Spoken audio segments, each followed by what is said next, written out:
টিকা কর্মসূচির পর হামের সংক্রমণ কমলেও হাম পরবর্তী জটিলতায় শিশু মৃত্যু কমছে না।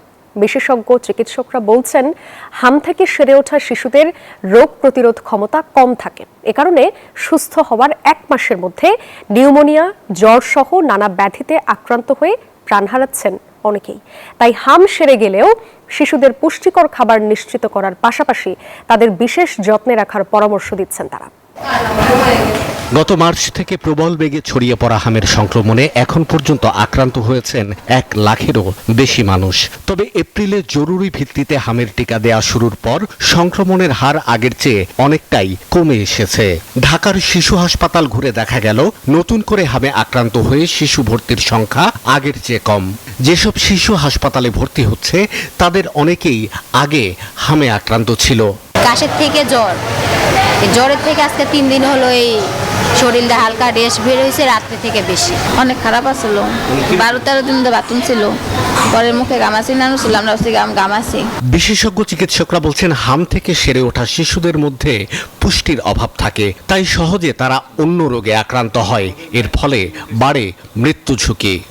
এখন যেগুলো আছে এগুলো তো সব জটিল হামজনিত কমপ্লিকেশন যেগুলো বা জটিলতা নিয়ে আসতেছে, এইগুলোতে মৃত্যুর হার বেশি হবে। কারণ সিভিয়ার নিউমোনিয়া যেগুলো যাচ্ছে একটা অংশ তো খারাপ হবে। এই জন্য আমাদের আতঙ্কের যেগুলো আছে, আগে যেগুলো অনেক আক্রান্ত হয়েছে হাম, তাদের একটা বড় অংশ কিন্তু এখন বিভিন্ন জটিলতা নিয়ে আসতেছে। হামে আক্রান্ত হলো, হাসপাতালে ভর্তি হলো, তারপর বাসায় ফিরে গেল, তাকে কিন্তু দীর্ঘমেয়াদী যত্নটা অবশ্যই অনেকে খেয়াল করে না যে আক্রান্ত সুস্থ হয়ে বাড়ি যখন গেছে তাহলে একদম সুস্থ, তা না।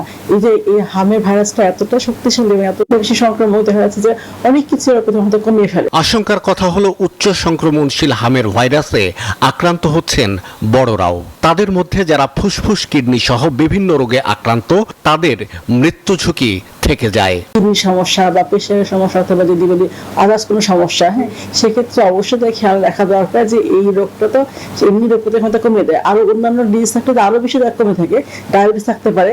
সব দিকটা খেয়াল রাখা দরকার, ওষুধটা নিয়মিত খাওয়া দরকার। বিশেষ করে তাকে আইসোলেটেড থাকতে হবে, ঘনবসতিপূর্ণ জায়গায় এড়িয়ে চলবে। কোনো রোগী হাসপাতালে সে যাবে না, অন্য কোনো ইনফেকশাস ডিজিজ আছে এরকম জানা মতো কোনো রোগীর কাছে যাবে না।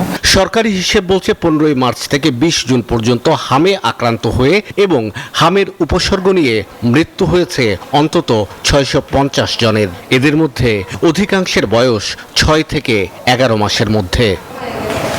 শাহ আলী জয়, নিউজ 24, ঢাকা।